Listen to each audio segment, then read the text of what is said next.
Picture this, the neon haze of Tokyo's underbelly, where the thump of bass lanes bleeds into the growl of otherworldly riffs tearing open the sky like cheap stage for gone rock. Pizzo, the SI-VIS, the sound of heroes, picks up right where that gut-punch final of the premiere left us Kyoya, our wide-eyed rude from Amorinis, deep in the rubble of a Mirage incursion, staring at the smoldering crater where his cousin and SI-VIS frontman Yuzuk just pulled a full-on to. Uses sacrifice one minute Yuzuk's mid-rider kick channeling crowd screamed hip into a supernova blast that scatters. The slimmy illusion weaving beasties. The next, he's a pile of heroic cash, whispering. Keep the beat going. He's auditioning for a tearjerker ballad. Fade to black, credits roll over the haunting insert, song Melodia, and boom, your hooked heartstrings vibrating like a cut of strings snap cut to now Kyoya's reeling, crashing at a dinghy. Love, hotel, because grief puts interdimensional monsters. They pull zero Arabun auctions. Enter the SI-VIS squad proper bursting through the door, like a pop-up boy band ambush. There's Siren voiced with that silky edge by A.N. Sekura, the vocal powerhouse whose stage presence could mill steel beams off stage. She's all sharpwood and sharper heels, chain-smoking menthols, while barking orders like a drill sergeant who moonlights as a diva. Flanking her is Akarai, Kit's turn as the enigmatic mystery girl from Eppa, the pint-sized powerhouse with eyes like fractured holograms and a backstory. Dripped in cryptic flashbacks orphaned by a marriage that swallowed her hometown whole, she's the group's emotional core humming lullabies that. Double as rift-sealing words, then you've got Nagi, the nonverbal wildcard, rocking that silent stare intensity, whose finger-painted comes on a tablet height of feral grace in battle-think feral cat meets interpretive dancer. Rounding out the chorus Jones Massey, bringing brooding baritone vibes, the stoic bassist, whose cool guy fakey cracks, just enough to reveal a soft spot for strays, both feline and flailing protagonist ship the vibe. Electric Chaos, Crank 211 a fever dream, mash up of Symphony scream fights and macro-Cillian gym sessions, but with the raw, sweet-soaked intimacy of a garage band's first gig. Kyoya's yanked to the SI-VIS hidden lair, a trick dot Kiro both beneath.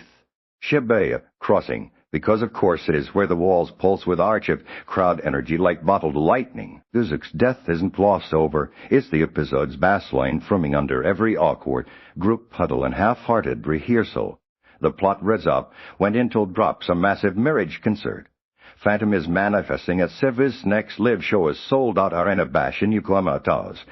Fans oblivious to the fact their cheers will fuel a world-saving light show.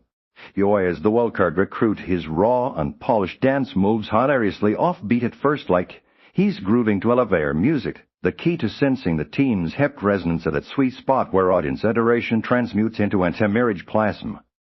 Big moments hit like pyrotechnics. First the rehearsal montage, a whirlwind of clashing ego siren, belting at lips that shatter coffee mugs, sketching rift patterns in the air with her voice. Nagi, drop-kicking a practice Damai into orbit. Kyoya's arc peaks in a vulnerable, heart-to-heart with Jun on the rooftop trading more stories over vending machine, ramen. It's the episode's quiet storm where what makes a hero gets untacked, not with fists, but with faltering falsettos. Then the climax detone its onstage light strobe bass, drops and the phantom erupts mid-chorus, a colossal squinting of shattered mirrors and stolen screams puppeteering fans into nightmarish puppets. SI-VIS doesn't skip a beat, a weaponize the setlist. Siren's verses summon sonic barriers as harmonies weave illusion shredding Fred's Naja's beats, lined like seismic stumps and Jum's riffs carve escape routes through the chaos. Kyoya. He nails. The bridge is improvised freestyle, pulling the crowd's roar into a tidal wave that blasts the beast back to whatever eldritch Spotify it crawled from, but not without cost. Glancing hit, leaves flickering like a bad signal hinting at her fragile link to the marriages, the overall pulse. It's a live, man-gritty glare, dusted adrenaline that leaves you breathless, like you've just crowd-surfed through a portal storm. This ain't your grand idol flick. It's a symphony of subs and spotlights, where every harmony hides a howl. A studio Voln. Use crafty sorcerer SI-VIS episode is a visual feast that tastes like cotton candy laced with gunpowder, and I'm here for every silvery explosion. The art still leans hard into the candy-colored idol, aesthetic old glossy gradients and iridescent glows that make Tutu's killing pop like a holographic fevered dream. Character designs jump out to original creator Hederi adapted with flair by Naotsukai and Nemai Fuai are a masterclass in the minute Unity SI-VIS color-coded. Helita Siren's crimson waves, ethereal blues, Nagi's earthen greens evoke a living prism refracting light during battles into coal. Adoscopic chaos, backgrounds, take-o-making-os art. Direction turns everyday venues into vertigo-inducing wonderlands that karaoke lair feels like a submerged disco ball, walls rippling with captured cheers visualized as swirling auroras. And the Mirage designs to Melissa, Ono's nightmarish menagerie of glass tentacles and echo phantoms add a deliciously unsettling contrast light. If Forgetter crashed at pop, video animation-wise it's a high-wire act that mostly sticks the landing. Action, sequences, sing, pun very intended with Teikai Harayamas choreography turning fights into fluid bullets Kyoya's but spin kick syncs seamlessly with the beat, drop frames blurring into strobe speed, euphoria, while Tkai Masated take cash eye handling the hep resonance effects in tick rates like. Those crowd energy, blasts erupt with tangible weight particles scattering like confetti shrapnel. Soda, Mike Mesamography is the unsung hero using dynamic camera, sweeps to make the arena battlefield last, yet claustrophobic, sweet beds and stage fog rendered with hyper-detailed tactility. The insert, song performance. A gorgeously kinetic highlight voices layering over visuals. Like Teikai Nakajima's old compositions demand that sing his buttery expressions alive with that raw, idle, sweet authenticity. But let's keep it real and kind. The episode stumbles a tad in quieter beats. Some character close-up feels stiff like folds but yet stretched thin on the spectacle, leaving emotional exchanges with a touch of that uncanny volley wobbles tearful flashback for instance could use smoother interpolation to sell the heartbreak without pulling you out. And while the color design Yoshinari Horiko's vibrant, pale gushes gorgeousness, a few Mirage transitions lean too heavily on digital shimmer bordering on epileptic flashbang territory. It's not a deal-breaker, more like a missed harmony in an otherwise killer track. But tightening those frames could elevate the intimacy to match the bombast overall. It's gorgeous enough to frame and hang with just no row edges to remind you this Herodam is still finding its groove.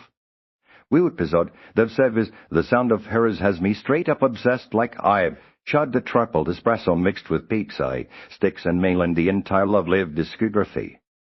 It's the rare beast of series that doesn't just blend idols and heroics, but fuses them into something feverishly fresh where grief isn't a pit stop, but the gasoline propelling the plot. Yozu's shadow looms large, turning what could have been road recruitment into a raw gut check on Legacy Kyoya is not just dancing for fame anymore. He's harmonizing with ghosts, and damn, if that doesn't hit different. The ensemble's chemistry is sparking already Siren snark, bouncing off quiet fire Nage's silent savagery, stealing scenes, like a mime with brass knuckles.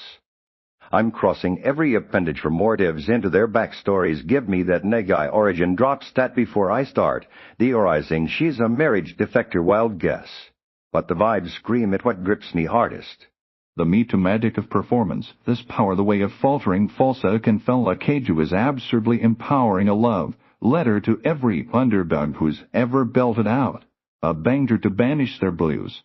Cumberland's light and level 2 Kyoya's Omurai accented ad libs. During rehearsal had me snort lotting mid-serious. Is this the part where we drop the bass of the building, keeping the tears from tipping into melodrama criticus? It's early days, but the pacing for its with a plash that rooftop ramen ramble could have simmered longer to let the flavors red feels deepen. Still in a false late, stuffed with retreads, SI-VIS feels like the wild card in core we didn't know. We needed bold, bittersweet Beijing for a standing ovation. Fingers crossed for Epipa to crank the stakes made a rival hero group crashing the charts or his flicker revealing she's the Mirage. Hey, whatever the riff, I'm all in playlist crude and pom-poms primed. If you're not nerding out over this at your local con, yet grab a match lad, fire up Crunchyroll and join the chorus. The sound it's heroic as hell.